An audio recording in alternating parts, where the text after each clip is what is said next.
Todas as nações vão se levantar e louvar o Senhor que virá nos salvar. Todas as nações vão se levantar e louvar o Senhor que virá. Aplaudir é o Senhor quem chega, aclamai, toquem. Olá meus irmãos, seja bem-vindo a mais um vídeo do canal A Voz do Terceiro Anjo. Que a paz do Senhor Jesus esteja em cada um de nós e que o Espírito Santo nos encha para que nós possamos dar a trombeta, o sonido certo. Precisamos sempre advertir, como a própria profetisa do Senhor, pela voz e pela pena. Ou seja, nós temos que levantar sempre a nossa voz contra o liberalismo, o fanatismo, o abuso de autoridade e tantas outras coisas que acontecem no mundo religioso como no mundo, que nós vivemos. Precisamos alertar as pessoas sobre a cegueira espiritual que está acontecendo nesse tempo do fim. A degradação moral e a falta de identidade tem degradado a geração que professa acreditar no retorno do Senhor Jesus.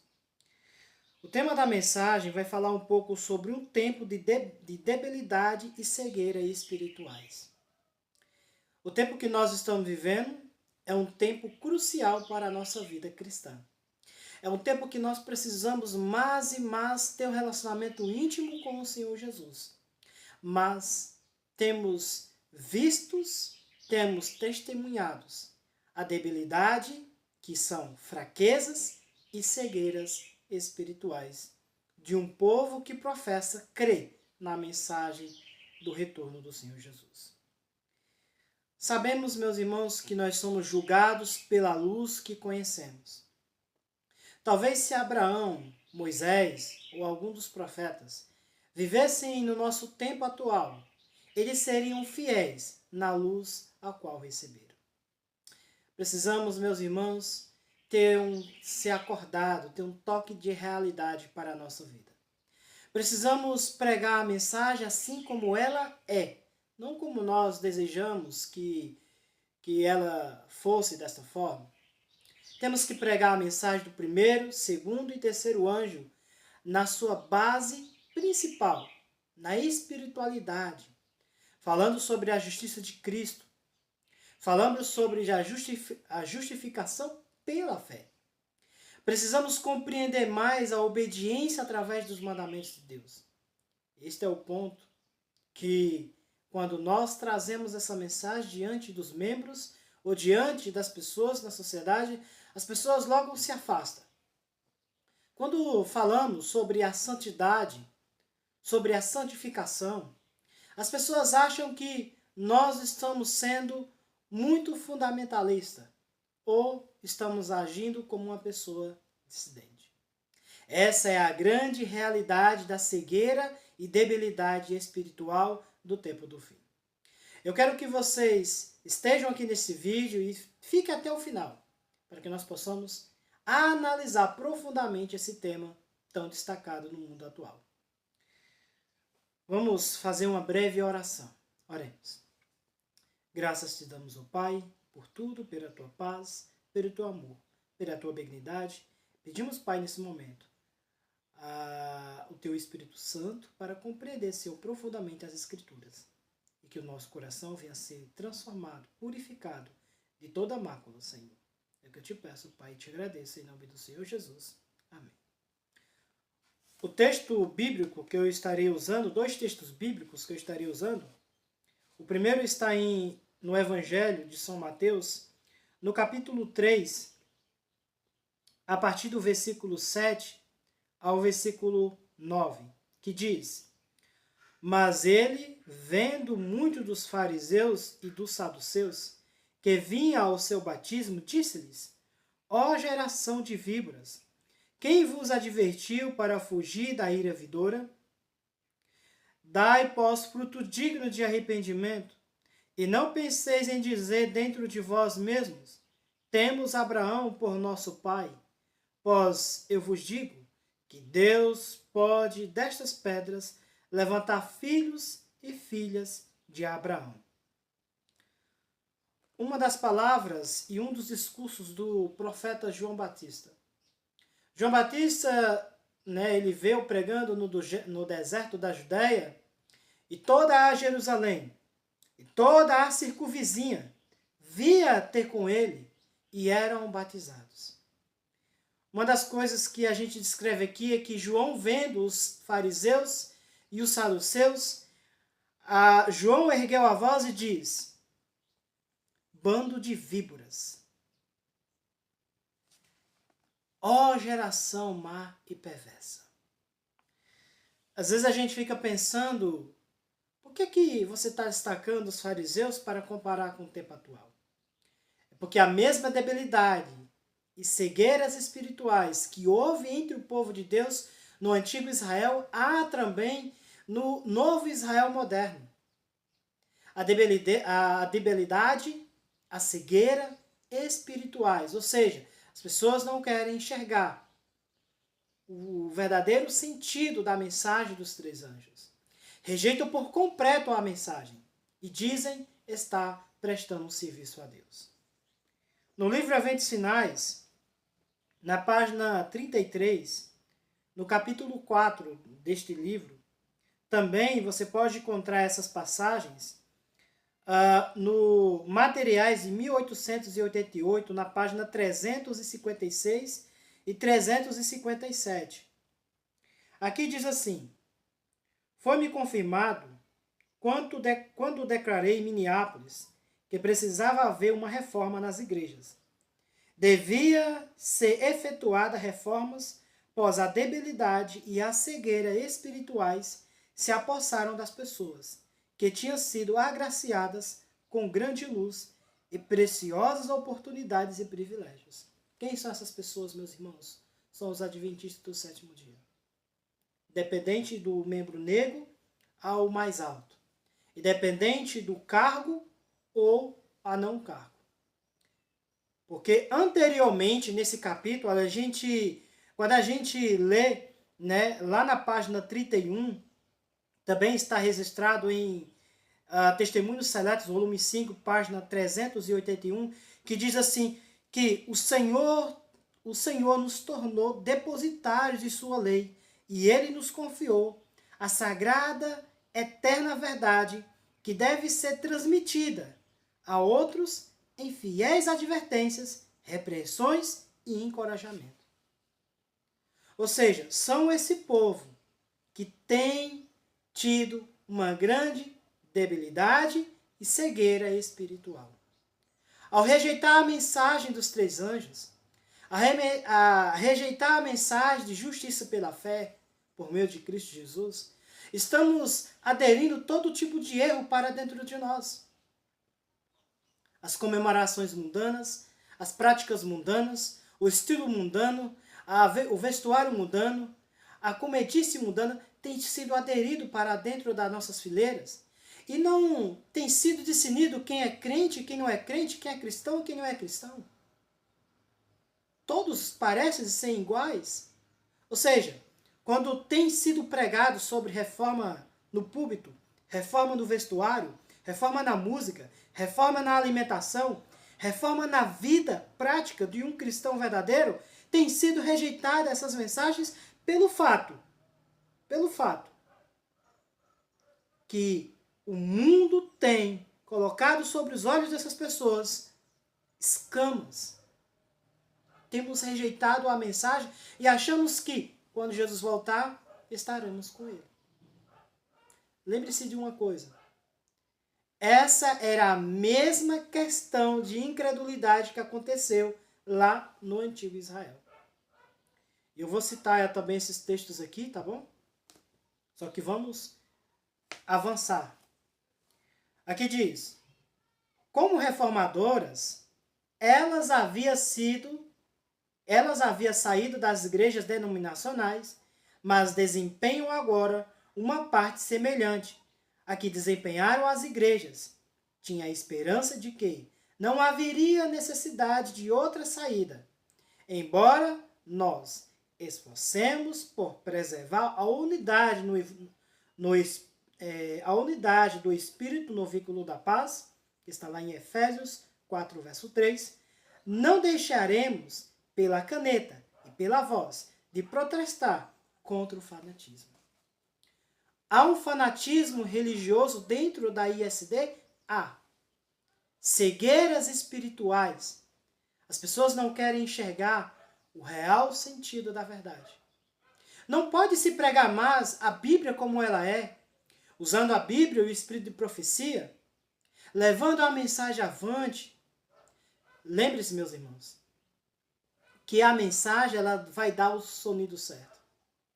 E que o testemunho, de acordo com eventos sinais no capítulo 12, na página 129, eu quero que vocês analisem profundamente esse capítulo, o capítulo 12 do livro Eventos Sinais, lá o título Sacudidura, mas a mensagem ela dá um sonido tão direto que ela separa o trigo do joio.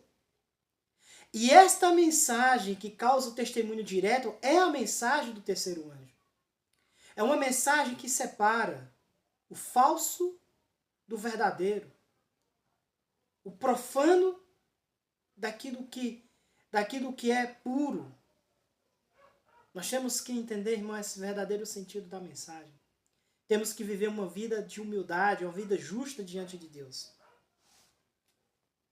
Aqui diz, no livro, deixa eu procurar aqui, Review Letter House, 1º de agosto de 1893, Cristo diz o seguinte daqueles que se orgulham de sua luz, mas não andam nela. Por isso eu vos digo que haverá menos rigor para Tiro e Sidom no dia do juízo do que para vós. E tu, Cafarnaum, ou adventista do sétimo dia, que tiveram grande luz, que te ergue até os céus, com referência aos privilégios, serás abatida até os infernos, porque se em Sodoma tivesse sido e feito os prodígios que em ti se opera, teria ela permanecido até o dia de hoje.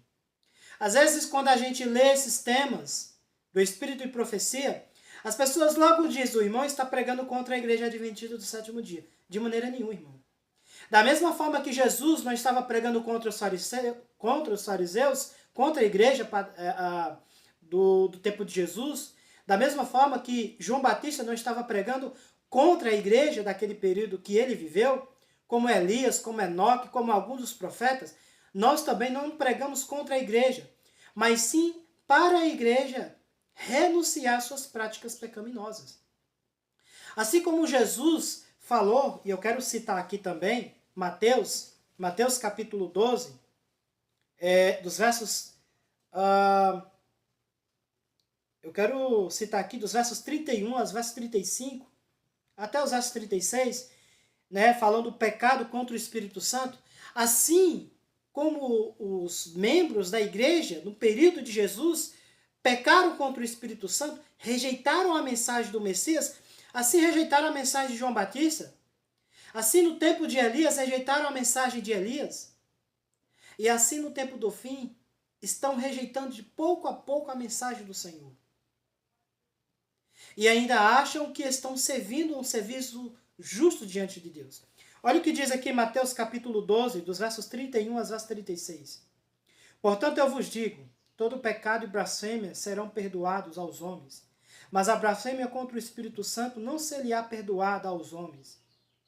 Verso 32. Qualquer que disser alguma palavra contra o Filho do Homem, isso lhe ser-lhe-á perdoada. Mas a qualquer que falar contra o Espírito Santo, não será perdoado, nem neste século, nem no mundo vindouro. Ou fazei a árvore boa o seu fruto bom, ou fazei a árvore má o seu fruto má, porque pelo fruto se conhece a árvore. Jesus, olhando para os fariseus, olha o que as palavras de Jesus falam de novo, repetindo o que João Batista falou para os fariseus e saduceus.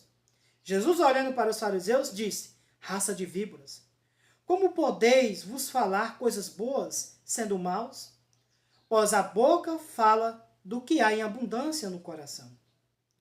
O homem bom, do bom tesouro do seu coração, traz coisas boas, e o homem mau, do mau tesouro, traz coisas más. Mas eu vos digo que de toda palavra,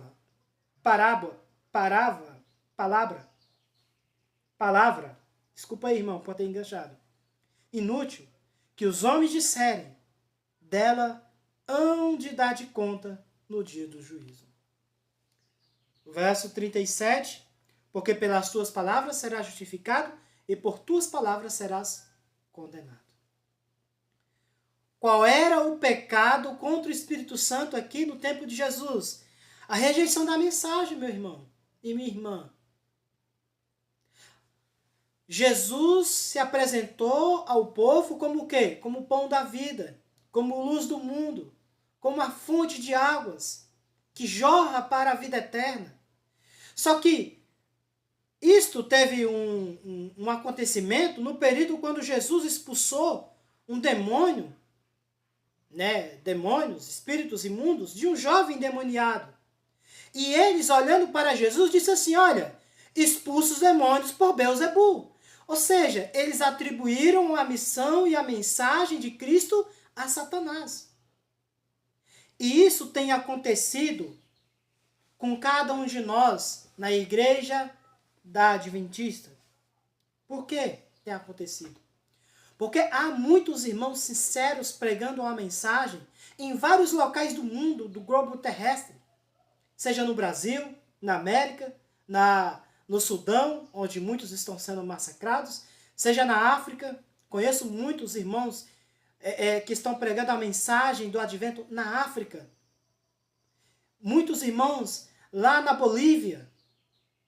Aqui no Brasil, em vários locais do Brasil, tem muitos irmãos com fiéis advertências pregando a mensagem. E muitas vezes as suas mensagens têm sido interpretadas como vindas de Satanás. Por isso que essa debilidade e cegueira são tidas dentro de nós como a rejeição da mensagem dos 3 anjos. A igreja está na condição laodiceana e a presença de Deus não está no meio dela. Irmãos, às vezes quando a gente lê esses comentários, às vezes a gente fica totalmente triste. Às vezes as pessoas acham que nós estamos... O irmão está condenando os nossos outros irmãos. Não, irmão. Eu estou destacando que quando nós rejeitamos a lei ao testemunho, o que é a lei? A Bíblia, como única regra de fé e prática. Pregar o assim diz o Senhor. O testemunho dos profetas. Usar o Espírito de profecia como dom profético manifestado na profetisa Ellen White. Temos rejeitado os espíritos de profecias a todo momento. Temos trazido para dentro dos nossos púlpitos práticas que são das igrejas, filhas da Babilônia. E temos achado que isso está tudo bem, está tudo normal. Eu quero destacar esse livro aqui, sobre os pioneiros, o clamor da chuva serôdia, o retorno da chuva serôdia. É um tema que eu estou estudando para um sermão, é muito bom esse tema. E eu abordei algumas questões sobre a rejeição da mensagem, de 1888, da Conferência de Minneapolis. Olha o que diz aqui. A mensagem de justificação pela fé foi pregada com poder por mais de 10 anos. Durante esse período, a atenção da liderança foi chamada para a realidade da crise de Minneapolis. Essa mensagem proporcionou o início da chuva serôdia. O tempo de teste está bem à nossa frente, pois o alto clamor do terceiro anjo já começou na revelação da justiça de Cristo. O retorno que perdoa, o Redentor que perdoa pecados, este é o começo da luz do anjo cuja glória encherá toda a terra. Apocalipse 18, 1 e 2. Aqui diz, Aí, continuando, né? Por que a chuva serôdia não continuou a cair? É uma pergunta que foi feita. Por que a mensagem que a trouxe deixou de ser pregada? Foi rejeitada por muitos e logo desvaneceu da experiência do povo do advento. E o alto clamor se desfez com ela. No entanto, ela somente poderá reiniciar quando a mensagem que permitiu sua existência naquela época for reavivada e aceita de novo. Ou seja, por que a mensagem de justiça pela fé foi totalmente rejeitada? Por que o início da chuva serôdia, naquela época de 1888, lembrando que as conferências começou em 1884, por que foi tão rejeitada a mensagem? E por que foi retida a chuva serôdia? Pelo fato que eles não aceitaram. Os líderes religiosos rejeitaram a mensagem, pastores, presidentes, membros negros, diáconos, anciões, a maior parte da membresia rejeitou a mensagem. Por que essa membresia rejeitou a mensagem? Porque os seus líderes rejeitaram a mensagem e a influência dos seus líderes recaiu sobre os membros. E a chuva serôdia não veio sobre os habitantes daquela congregação. Aí muitos perguntam, irmão, de onde você tirou isso? Se você estudar a história da igreja, você vai compreender basicamente o que eu estou falando. Se você estudar os livros, os 4 volumes dos materiais de 1888, os primeiros escritos de Ellen White, os 9 volumes do Testemunhos Seletos, Testemunhos para a Igreja, e você vai entender o que eu estou falando, porque tudo está registrado. Não tem nada escondido, não tem nada oculto diante de nossos olhos. Aqui diz, antes do fim dos tempos, o povo do advento passará em revista a sua história passada e verá e haverá sobre nova luz. Precisamos estudar e compreender os antitipos das duas experiências do antigo Israel em Cades Barnea e aprender com os erros dos nossos pioneiros, especialmente durante a crise de 1888. Nós temos que estudar a história, irmãos, e aprender com os erros dos nossos pioneiros para que nós possamos ver com uma nova luz esta mensagem.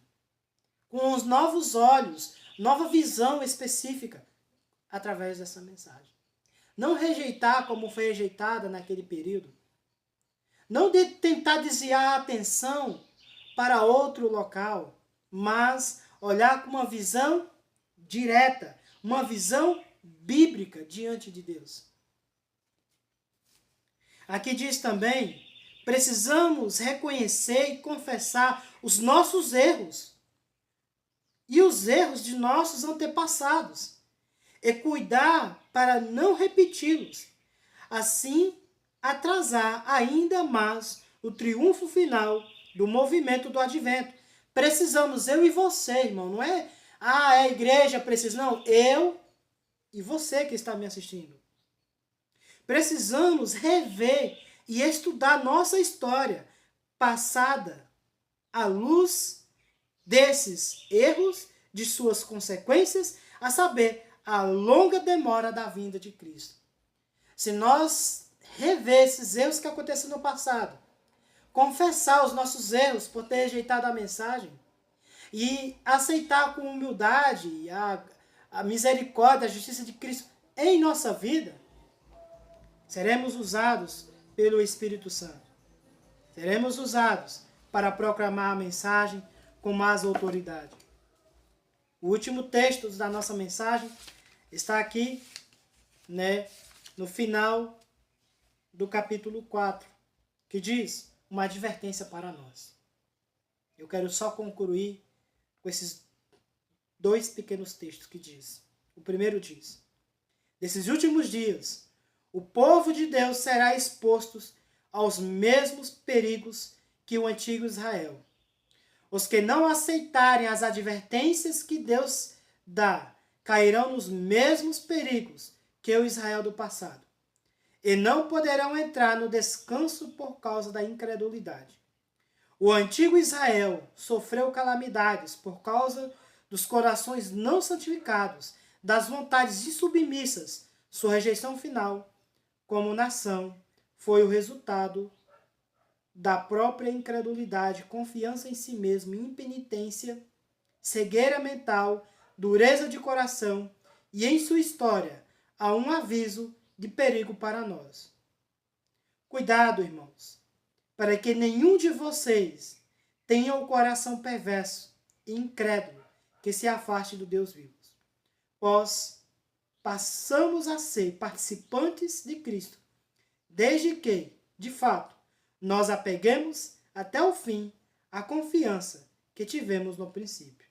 É uma carta escrita em 1895, no período da Conferência de Minneapolis.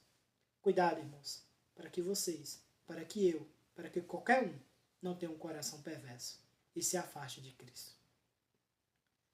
Hoje nós temos a lição da Escola Sabatina falando sobre a vida de Paulo, o tanto de que Paulo sofreu. Paulo sofreu, foi açoitado de varas, de chicote, apedrejado, naufragado, boiou em alto mar, foi rejeitado entre falsos irmãos. E ele diz que mesmo no calabouço, eu estou com Cristo, mas o viver é Cristo, o morrer é lucro. Mas eu queria mesmo é que permanecesse vivo para que estejais aos seus lados, advertindo, demonstrando, mostrando o caminho da justiça. Que nós possamos ser como Paulo, que nós possamos ser como Cristo, que nós possamos ter o caráter santo, ser separados. E que a cegueira espiritual possa desaparecer da nossa mente e do nosso coração. Eu convido a cada um de vocês a fechar os seus olhos e a orar comigo. Oremos. Graças te damos, ó Pai, para entender que nós precisamos mudar o nosso sistema, as nossas orações, os nossos estudos.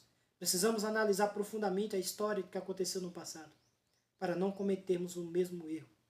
Precisamos, ó Pai, compreender profundamente o real sentido da missão que o Senhor nos confiou como igreja, como membro, como obreiro, como missionário, até como pastor e ancião. Precisamos, Pai, rever isso. Precisamos ter um toque de realidade, rever os nossos erros que temos praticado diante de Ti. Precisamos, Pai, uma dose essencial do Espírito Santo para compreender, Senhor, a mensagem e seu verdadeiro sentido. É o que eu te peço, Pai, nesse momento. Envia teu grande Espírito Santo, pela Tua misericórdia e justiça de Cristo, que possa habitar em nossa vida. É o que eu te peço, Pai, em nome do Senhor Jesus. Amém. Fica com Deus, meus irmãos, e que o Espírito Santo esteja em nossos corações.